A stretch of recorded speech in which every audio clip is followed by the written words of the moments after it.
Shabbat Shalom. We have three wonderful speakers this morning to honor Volunteer Shabbat. Our first speaker is Lana Kolchinsky. So Lana, come up. Thank you, Sue. Shabbat Shalom, everyone.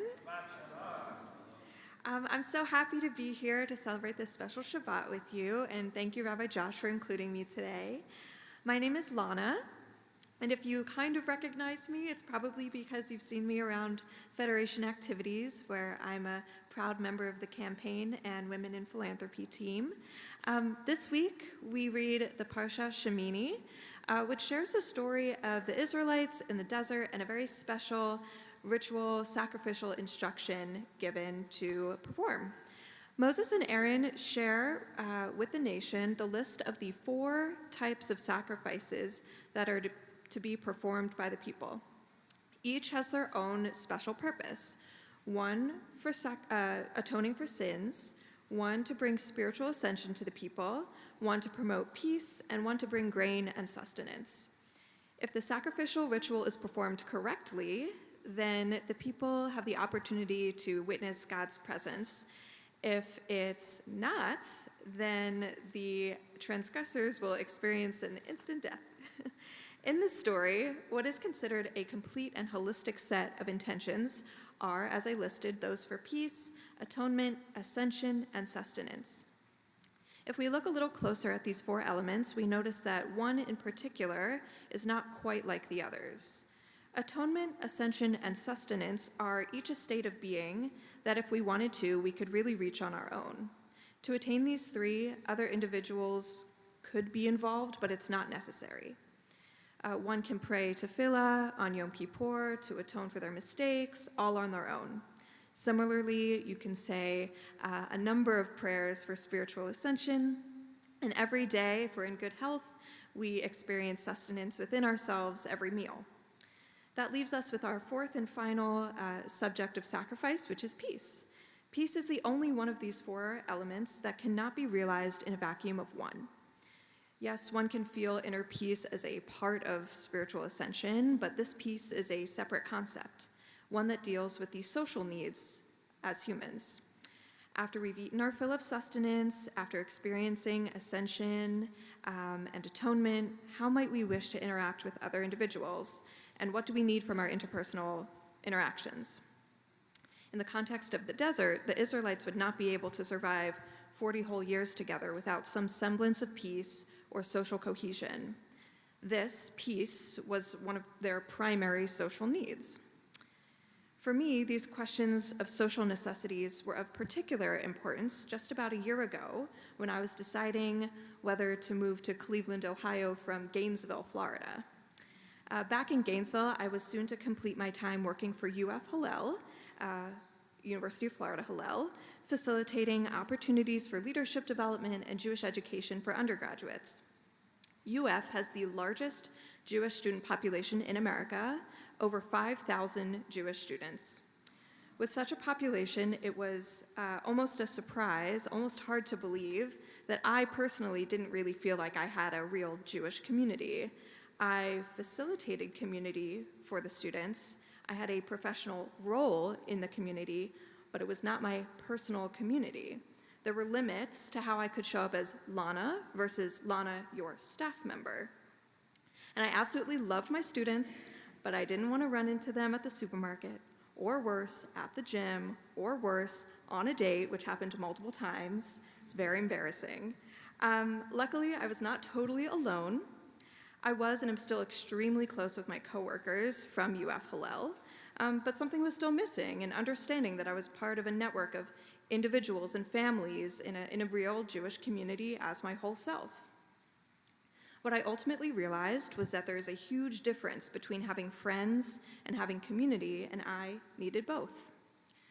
So I moved to Cleveland on June 12th of last year on Shavuot, and so I had the opportunity to start attending Jewish young professional events almost immediately upon my arrival. One of my first stops was the Bridges Ice Cream Social in Ohio City. I met a few key people at this event, including Rabbi Josh and Rabbi Alex, and of course a very tiny Noah.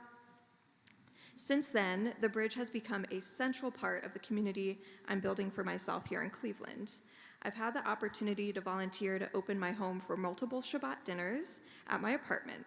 The first as part of the Bridge's Shabbat Clusters program, and the second as a personal endeavor, which involved squeezing 22 people into my attic apartment, many of whom I met through the Bridge. I've also been able to host Rabbi Josh and a group of other young Jews at my apartment for an evening of text study. In the future, I look forward to hosting even more after I move into my new apartment next month with my future roommate, who was one of the very first people I spoke to at that ice cream social just 6 days after I moved to Cleveland. I am both building community and forming close friendships here, and the Bridge is a huge part of what has made my efforts to fulfill my social connection needs so successful as a participant and as a volunteer leader. Although I would choose squeezing 22 people into my apartment for Shabbat over performing any ritual sacrifice any day, Hashem's sacrificial instructions do teach the Israelites a path to achieving holistic spiritual health that requires not only personal prayer and sustenance, but also being a part of an amazing Jewish community like the one I've found through the Bridge. May each of us continue to take advantage of opportunities here to go above and beyond those written instructions by volunteering our time, our home, or our wisdom to create and sustain this community that is so necessary and so sacred to us. Shabbat Shalom.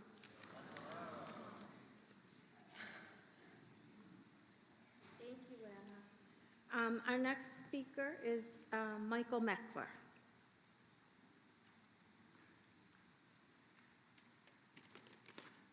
Shabbat Shalom. Thank you, Sue Nash, and everyone who helped organize today's Volunteer Shabbat celebration. There are so many excellent programs for people of all ages at B'nai Yeshurun. If you pick up any tidings or Shabbat handout, you will see the multitude of programs we offer and the fruits of so many people's hard work. As a synagogue treasurer, sometimes it's my job to play the Debbie Downer and say, we don't have room in the budget for this. Seriously though, our clergy, our staff, our lay leadership does an excellent job of balancing the current needs of the synagogue with ensuring the financial health of our shul for generations to come. In addition to being the treasurer, I co-chaired last year's Combating Anti-Semitism Shabbaton with Michael Rabowski, and am one of the leaders of our J-Men group. J-Men was created through the efforts of Jerry Brodsky and others as a younger offshoot of Men's Club. We target those in their 30s and 40s, but all are welcome to join us for our baseball games, happy hours, schwitzes, and other activities. J-Men is a great example of volunteer-driven innovation and building the synagogue community for generations to come. My wife Sandy and I have 3 children. Abby is 6 years old, Sam is 4 years old, or as he would correct me, he's 4 3/4 years old, and also our youngest Logan, who just turned 1. My best moments here at synagogue are watching my kids embrace the shul, whether it's in their religious school classes, at a family service or craft with Rabbi Josh and Julie, or sprinting to the dessert table at Kiddush lunch. I did want to speak about a challenge that we face as diaspora Jews of maintaining our identity. I read a Pew Research study from March that said 24% of Jews born and raised Jewish no longer identify as Jewish as adults. I thought that number was staggering. Effectively, 1 in 4 Jewish American children don't identify as Jewish as adults. This trend away from organized religion underscores the importance of the volunteer work that we do. B'nai Yeshurun is 158 years young. We have a strong shul community today, largely because of the volunteers who came before us. Through our volunteer work today, we will pass a vibrant shul and a love of Judaism and a love of Israel onto our children and our grandchildren. Lador Vador, and Shabbat Shalom.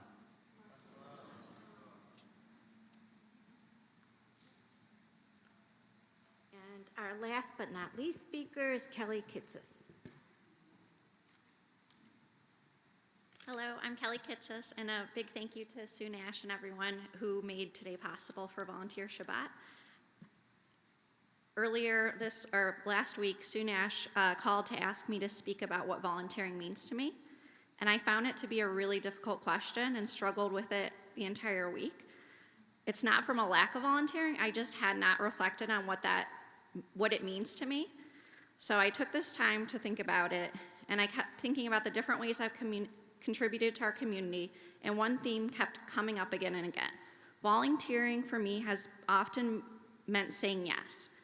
From serving on the ATID board, which is like pre-Bridges, when my husband and I first got involved in like the 2030s group, to serving on the Sisterhood board, being a Marcus Fellow in the current cohort, and serving on nominating boards over the years. When I was first asked to join the Sisterhood board, I actually didn't know that many people in Sisterhood yet, and it was the mom of a good friend, Robin Rood, who's here today, that reached out to me, and I said yes. And then I was asked to take on a larger role in Sisterhood as treasurer, and I said yes. And I was invited to join the nominating committee for the board and then for Sisterhood, and I said yes. Sometimes I have to admit I said yes before I fully understood what I was committing to. Usually I'm saying yes when my time is tight, when it would be easier and more sensible to say no. And sometimes when I want to say no, I decide, wait, I'm gonna ask some more questions, and I end up switching to a yes. So I had to ask myself, why do I keep saying yes? And I thought about it, and I realized I deeply appreciate how much of what happens here at B'nai Yeshurun is driven by volunteers. You see it at every single event. There are countless committees, programs, and activities that are all fueled by people giving their time, energy, and dedication. Volunteering for me has become about showing up.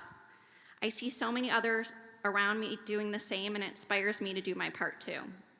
I also have two little ones. I have a girl that just turned 4, Aviva, and a boy turning 2 at the end of the month, Itai. And I think too about setting that example for them.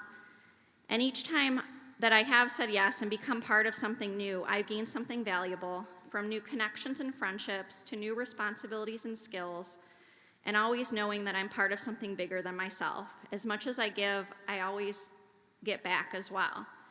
And I want to acknowledge that not everyone can say yes. There are barriers, time, finances, health, family responsibilities.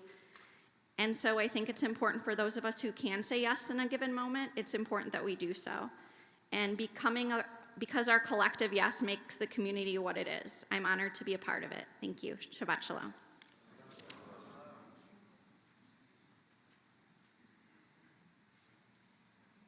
I want to thank Lana, Michael, and Kelly for sharing their involvement and their connections to B'nai Yeshurun. I'll be brief because we all want to go and have schnapps, and celebrate, of course. It's so important to celebrate our past and proudly reflect on accomplishments and lessons learned along the way. But we also need to look at our future with a renewed strength that brings about new vision and change so that we can continue to grow strong in this world of ever-changing.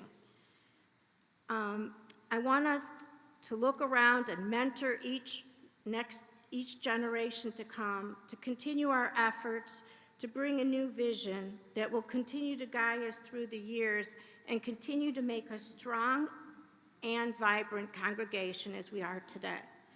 I want to thank all of the volunteers today. Look at our service, almost all volunteers. I don't know what we would do without all the people who bring the synagogue together. If you're not involved in a committee, please find your passion and volunteer your time and talent.